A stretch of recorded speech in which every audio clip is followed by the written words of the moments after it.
And one of the sort of fun things, I suppose, you're meeting audiences all the time, but when you hear individual stories of how you sort of touch lives, how a film has just had just an impact on someone, does it ever get old? Does it always stay fresh? I think as a filmmaker, you're always greedy for compliments, and it never goes, it never gets stale, never gets old. I love people telling me they love my films and stuff, and because I think that's the personal touch, right? That's the touch. We know that okay, you've gone and you've touched somebody's life in the most minute sort of the way possible, but that's exactly why you make films in the first place.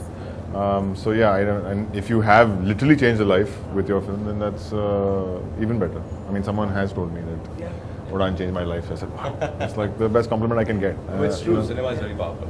It's extraordinarily powerful, but it's also, I mean, it also takes the blame for, do you feel like a bunch of things that are overstepping, like when people, again, with the, just to skew across to the sort of censorship debate, whether it's, item songs, which I'm personally not a fan of, but whether it's smoking, whether it's drinking, do you feel that in that case that it's overstated?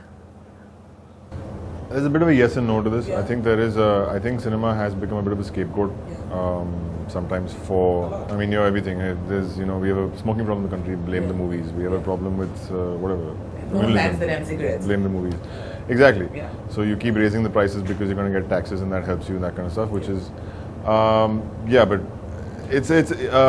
but I do also think that yes, there is a certain amount of, like for example, when it comes to consent, and I think that's a big topic right now, and it's always been something, and I think the movies have been in a certain sort of way responsible for propagating a culture where consent is not important, and I think that's something that we should look at. It's something that's important for us to kind of like, look and see, and look at all the movies that have been made through the 80s and the 90s. Consent was never, was never kind of like... It was not considered. I mean, it's not considered. And I think that's something that one should, look at. And I think that the more you see your heroes kind of like doing that, you feel that, okay, it's possible for... Oh, this is just the way it is. This is just the way it... I have a very simple theory. So they keep bombarding us with these ads which comes before any film starts about how smoking kills, it's so bad for your health.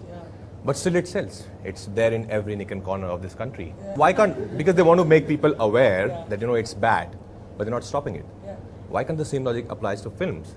That is, they make people aware, this is a film which is 18 plus, and then let them decide. Why do you have to stop it? Choice is everything. Why do you have to stop any of the films?